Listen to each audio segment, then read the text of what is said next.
Hey guys, welcome back to Builds by Maz. Today I'll be showing you how I built this barn door made from solid wood with a metal trim. This door is over 8.5 feet tall and has a unique modern finish that's really different than most other barn doors. And I'll show you the full process for how to build it. Let's get started.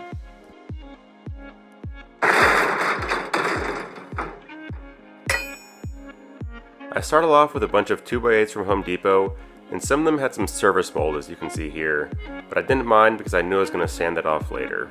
These boards were 8 feet long, so I was able to cut 2 sections out of each one since my doorway was about 3.5 feet wide. Your barn door will need to be at least 2 inches wider than the current width of the doorway to allow for overlap when the door is closed. For example, this doorway is 32 inches long, so I would need to make my barn door at least 34 inches. In my case, I went ahead and measured all the way from the edge to edge of the trim because I wanted to completely cover the side molding. Now that I knew my width, I went ahead and cut all the boards to the correct size. I didn't worry about getting them exact here because I was going to do a final precision cut later on.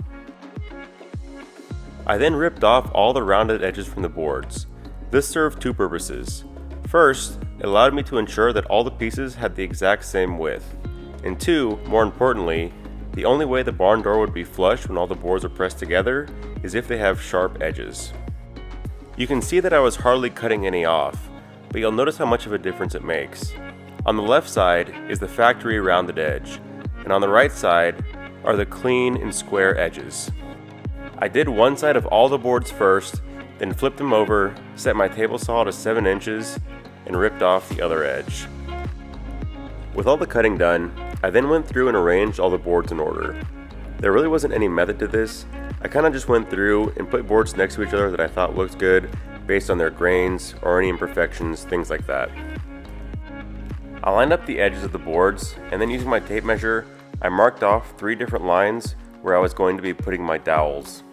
You need to be precise in this step, making sure that your line is consistent from one board to the next. Using my dowel drilling tool, I lined up everything on the pencil marks I just made and then drilled 3 holes on each side of every board.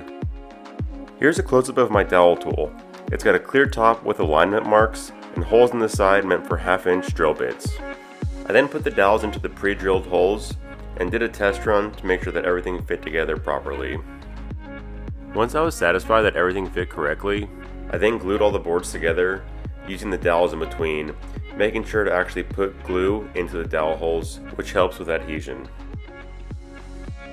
I didn't glue the whole door together at once, but instead did it in 3 sections of 5 boards each. This helped keep things a little bit more manageable, and these are also the longest clamps that I had anyway.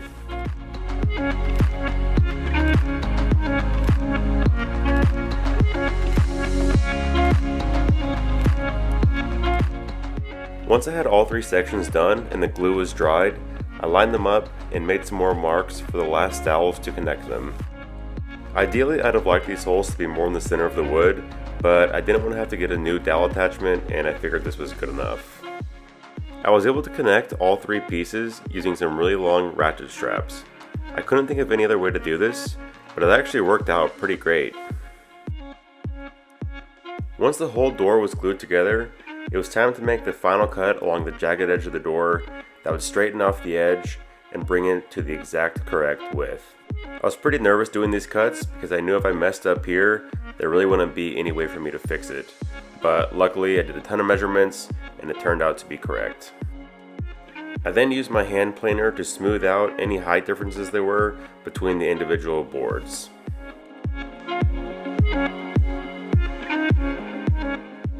I then used the belt sander with 40 grit sandpaper to really scuff up the wood, which is what gave the door such a unique appearance. This is also why I wasn't concerned about that surface mold, because I knew I was going to just sand it off. Now if you don't like the worn and scratched look of my barn door, you can always just use a higher grit sandpaper to start out with, or you can skip the belt sander entirely and just go straight to a random orbital sander, which is what I did anyway for a second pass. After going over the whole thing with 120 grit, I did a final pass with 220, using a light to make sure I didn't miss any spots. With sanding done, I wiped down the door with a coat of mineral spirits to make sure it was super clean before staining. I then applied a generous coat of this pre-stained wood conditioner. You need to use this anytime you're staining a soft wood because it helps to prevent blotching, and the stain will look much more uniform in color. For the stain, I used a custom mix of red oak and red mahogany.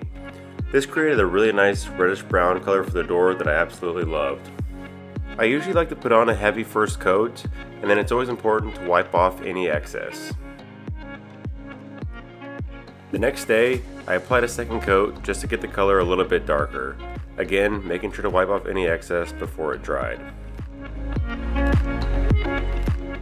I then used a brush to apply 3 coats of water-based polyurethane. This barn door is leading to our master bathroom, so I needed to protect it from all the moisture in the air.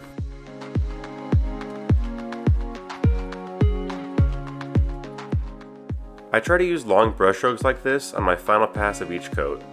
This helps reduce brush marks and also helps to achieve a more consistent finish.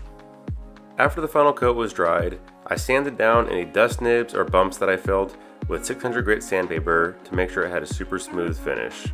I wiped everything down with a lint-free cloth, and it was time to move on to the border.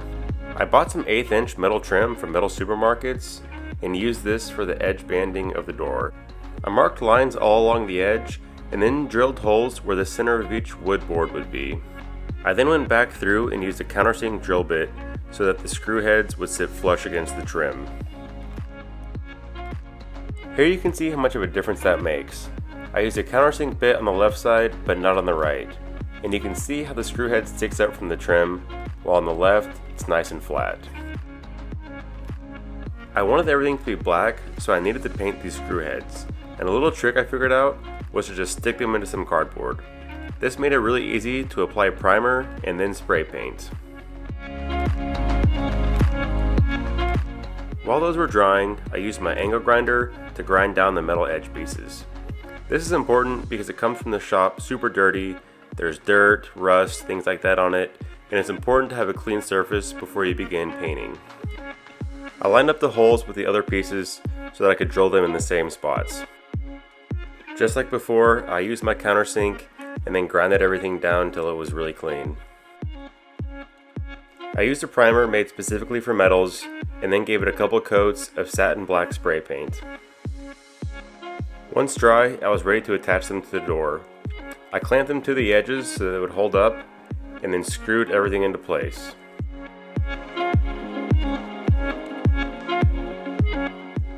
I used 15 screws on each side of the door, one going into the middle of each original board. One of the edges was very slightly too long, but I was able to easily grind it down. I then repeated the same procedure for the top and bottom of the door, this time only using 5 screws on each side. You can see a clear separation here where the ends of 2 of the metal pieces meet, and I wanted to connect those so it looked like one solid piece. For that I used this JB Weld epoxy. You just mix both parts together and then you've got a workable paste that you can put right onto your metal projects. I did this on all 4 corners of the door and then let it sit overnight. Once it was cured the next day, it was hard as a rock. Once this stuff is dry, you're able to treat it just like metal, so I went ahead and used my angle grinder on it to smooth it out to match the profile of the edges. After a bit of touch-up paint, the corners now looked seamlessly connected together, much better than before. If there's already an existing door, you'll of course need to remove it to make room for the barn door. I then found where all the studs were above my doorway and marked them off with tape. I decided to also use a header with my barn door. This was just a piece of 1x6 that was 8 feet long that I stained with the same color as before. I drilled 2 pilot holes per stud, went back with my countersink bit, and then attached the header to the wall using 3-inch screws. I ordered the barn door rail kit online and just followed those instructions for mounting it to the wall. The pre-drilled holes in the rail didn't match up with my studs, which was one of the reasons I had to use a header to help give it structural integrity. I was still able to line up at least a couple lag bolts with my studs, and with the header, this thing was super strong. Using this DAP wood filler, I then went through and filled in all the holes from the doorknob and the door hinges. I then removed the middle piece from this door jamb. It wasn't needed anymore, and I wanted it to feel more like a walkway than a doorway. This actually turned out to be a good bit of extra work. I had to clean up all the excess caulk, fill in any chisel marks or holes from staples or nails, sand everything down smooth, and then give it a fresh coat of paint. To mount the barn door on the rail, I had to attach the 2 wheels that came with the kit. This part was pretty nerve-wracking because I had to drill a hole all the way through my door, and it had to be at the exact right height, so you can see how many measurements I took to check and double check that it was correct before drilling. After that, I could just run a bolt through the hole that I drilled, and I could tighten up the wheels. I was then able to shimmy it onto the rail 1 wheel at a time. This thing weighs over 100 pounds, and it felt great to finally have it up there. I then added the floor guide, which is an optional but highly recommended step. This will prevent your door from swinging back and forth and banging against your wall. The final step was to attach a handle that I purchased. I drilled a couple holes through the door and then attached it using the included bolts. This is what it looks like from the front. I just wanted a simple black handle, but there are plenty of different options and styles that you can choose from.